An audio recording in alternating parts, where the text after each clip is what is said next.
Sheen is just awesome for revealing what makes a conspiracy theorist so pathetic. First, the egomania. In this open letter he wrote, he writes that the president admits liking 2.5 men. And here I thought Martin was the crazy one in the family. Second, there's the mental masturbation. I apologize for using that word.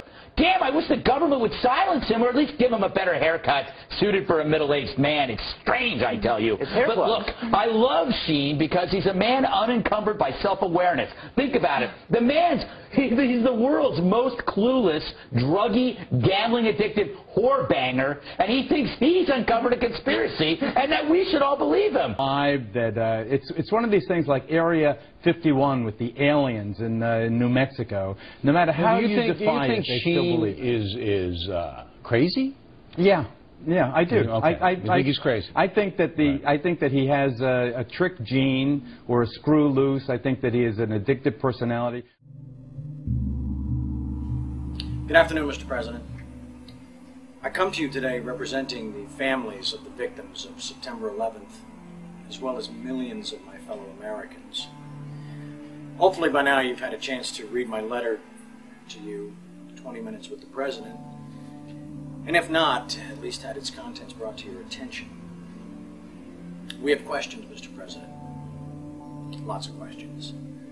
A lot of them are detailed in my letter, but trust me, there are hundreds more questions. I question my government on 9/11 because as you get in, for most lay people out there, they accept what they hear on TV, they accept the government's explanation, but once you start getting in and studying what actually happened that day, there's a lot of problems.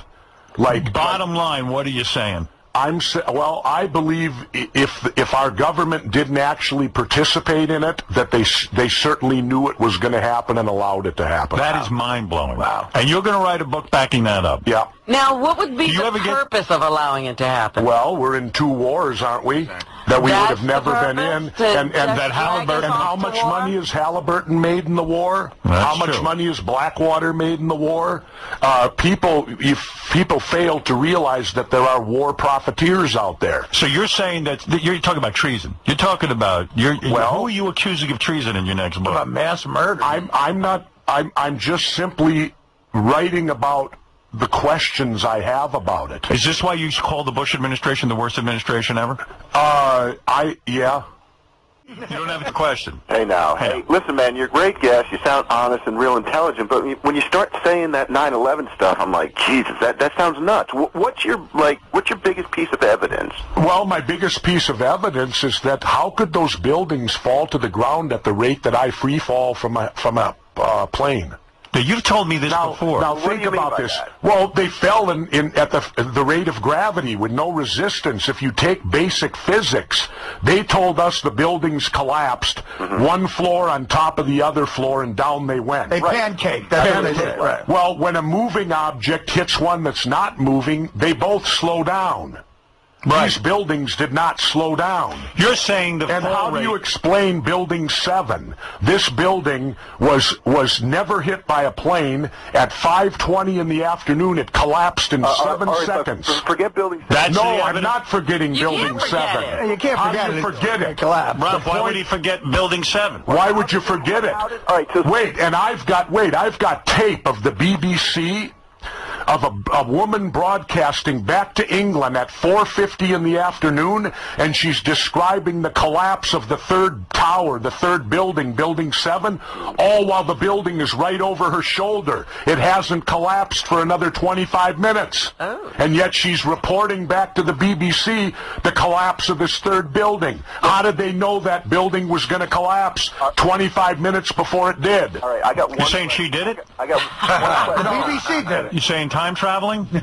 Listen, Ralph. Hey, I got one question. The governor's writing a book about it, yes. This has to be a widespread conspiracy, right? There's got to be a lot of people involved with this. Not necessarily. It's very. I had a friend that was involved. It was on. Wait a minute. Who was involved on SEAL Team 6? the arms for hostages stuff back in the 80s. He had no idea he was even involved in it until the story broke on TV, because it's all compartmentalized. So the left hand never knows what the right hand's doing. You did demolition. I know how to blow things up. And you know when things blow up, how they fall. That's what you're saying. You're saying this looked like something you'd blow up. How do you explain the thousands of tons of cement that was pulverized to powder? What energy force could cause that? Not simply falling to the ground. Well, how do you know that?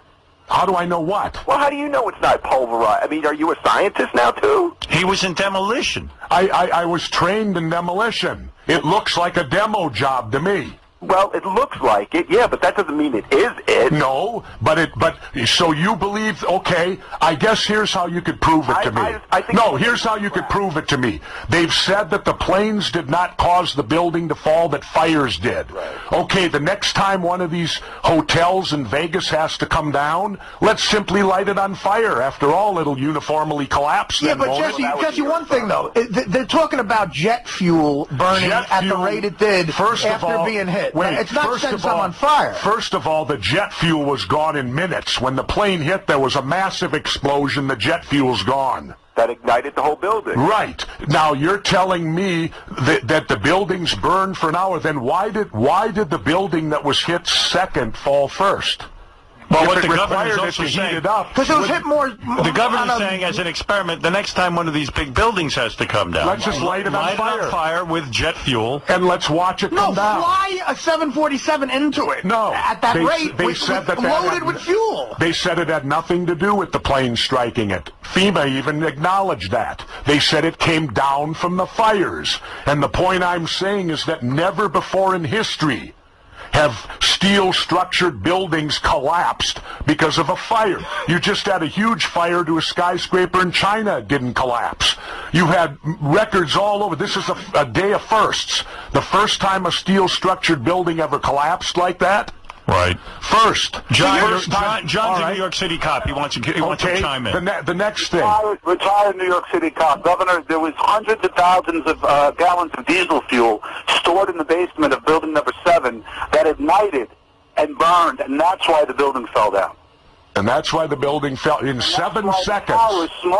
7 seconds with virtually no resistance. It fell at the rate that I jump out of an airplane. I'm talking about building number 7. Yeah, that fell even faster than the other two. That one went down in 7 seconds. You can time it. I don't have a degree in physics.